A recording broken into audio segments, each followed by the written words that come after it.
long ago I went to see Fast and Furious 7, which by no accord is a great movie, but is a amusing movie. It's the seventh part of the franchise, of course, the name says so, but these movies are not really back on their realism. That, of course, is no secret.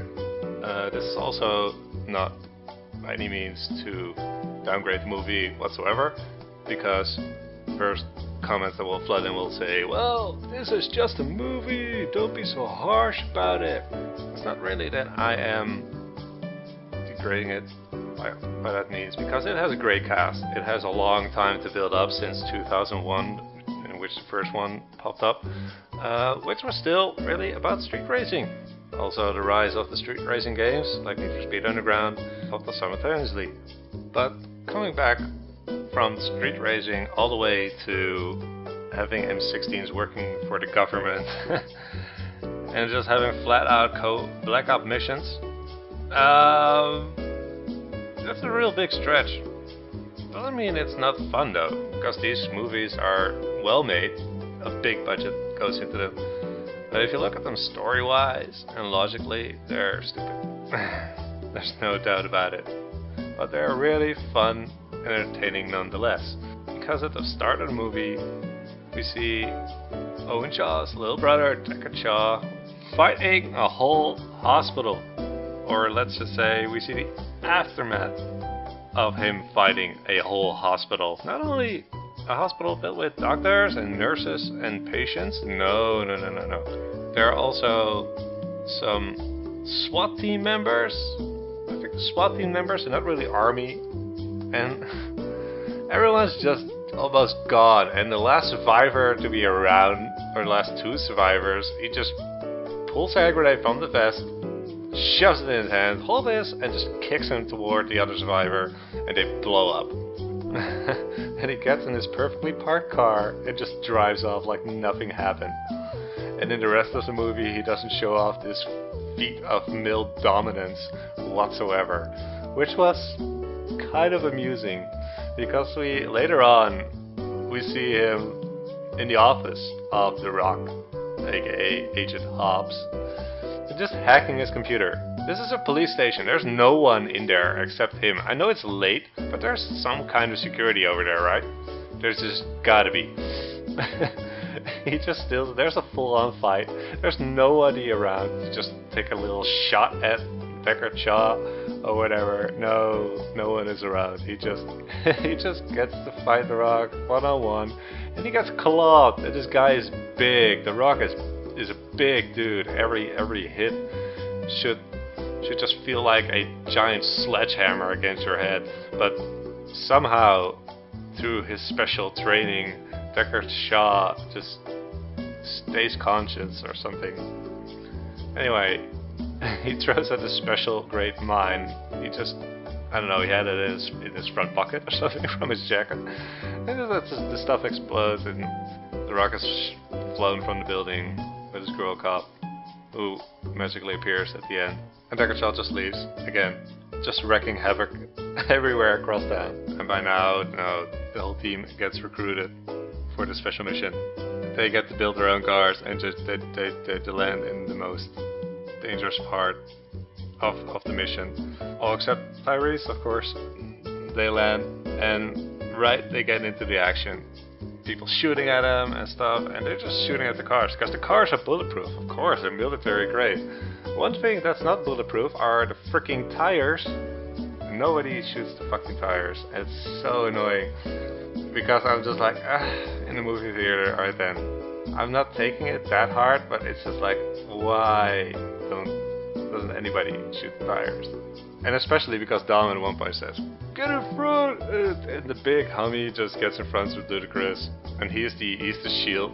And this is the vehicle with the least covered tires, and also the largest tires of all of them. And they're raining havoc on them with these big guns, and there's nothing by any way that affects the cars in any way, shape, or form. Anyway, they get in. They rescue the girl after a long fight scene with Paul Walker, and Then, of course, they just throw the girl out, the bus just drags on, and then you have this big convoluted escape scene in which we, in slow motion, see Paul Walker running up the bus with some weird CGI, walking, running, I don't know what it is. It's just weird. Then at the most of special times, Letty just drifts. Paul Walker just grabs the backside of the car and is safe, thrown off, not off the cliff, but thrown off the car. And they're like, "Are you okay? Get in." Also, the funny thing is, the car that Paul Walker was driving is discarded, and it's just never retrieved. So some lucky bastard who just comes by that mountain pass has this full-grade military Ford special car. Well, it's a lucky guy. Anyway, let me just skip ahead. What I don't really get is, why does the military have this big interest, share this big interest with Dominic Toretto? I have no idea why. It's kind of explained in the movie, but it's something like terrorist, and we'll help you get Deckard Shaw if you help us with this. And Deckard Shaw at this moment feels like Team Rocket. He just pops up everywhere. He pops up everywhere he's not needed. He pops up in Abu Dhabi, he pops up in other places. I'm like, why? Just why? For crying out loud. Also, the other thing is, when they're in Abu Dhabi, they just steal a multi-million-dollar car. They drive it from building to building. I'll forgive them that. And then they just crash it, and they get out, and nobody gives a shit about it. They just crash the car, they let it fall off the building, and they're like, "Woo, we made it! Did you get it?" And then he just shows the drive, and they just fuck off. It doesn't show that they're on like the 16th story of the building or something. 60th, not 16. I don't give a shit. Anyway, and they just have surprised people look at them. Did you just drive a car through here and let it fall off the building? Nobody gives them shit. They're like, well, time to fuck off again, and they just got down. I really want to see a movie.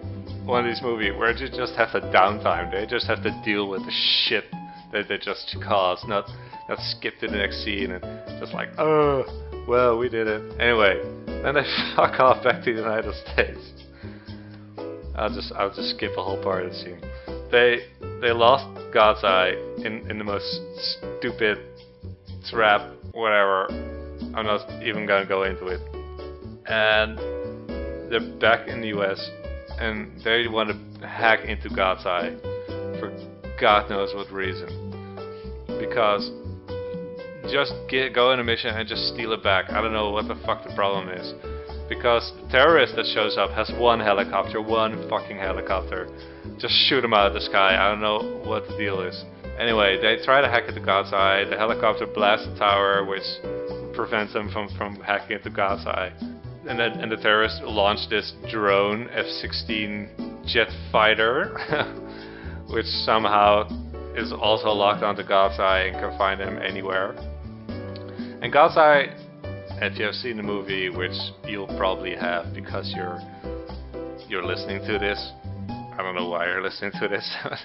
And God's Eye works through cell phones and facial recognition software. Okay, if you're hunted, wear a fucking mask. I mean it. Wear a goddamn mask, and they can't find you. Anyway, it needs to be exciting, so they wrote the mask out of the script. So the first tower is blown up, which means they can't hack. So Paul Walker goes into this convoluted mission of getting into the tower with we gets into a building where a second tower is, and which acts as a repeater. And he's just stopped by a bunch of goons. They're like, "Oh, we're gonna stop you, Paul Walker, blah blah," and he gets into this big fight scene, which is all exciting as shit. But I mean, okay, they blasted the first tower. Why did I just blast the second tower from the helicopter like the lazy fucks they are? And then they're done. Then they're bloody well done. They don't even have to stop Paul Walker in this convoluted way. Just blast the tower with this rocket and you're done. They can't hack your God's Eye anymore. this big fight scene with Dominic Toretto and on the roof, and he makes this a big street fight for honor's sake. I don't know. Then the whole parking garage is just blown up, and Deckard Shaw loses. Yay!